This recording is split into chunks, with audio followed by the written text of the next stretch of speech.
Samantala, sa iba pa mga balita mga kabrigada, cashless toll collection sa mga pangunahing expressway ipatutupad raw sa Marso 15. Brigada Jigo Custodio, ibrigada mo! Brigada Live Report. Muling ipatutupad ang cashless o contactless toll collection sa mga pangunahing expressway simula March 15.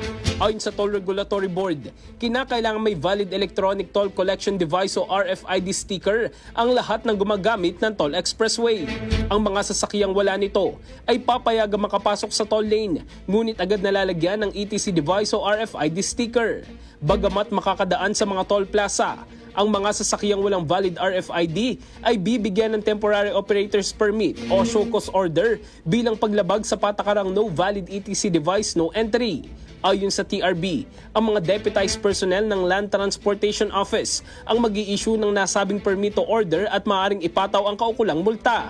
Hinimok naman ng TRB ang mga motorista na magpakabit na ng RFID sa kanilang mga sasakyan dahil mayroong installation at loading station sa loob at labas ng mga expressway.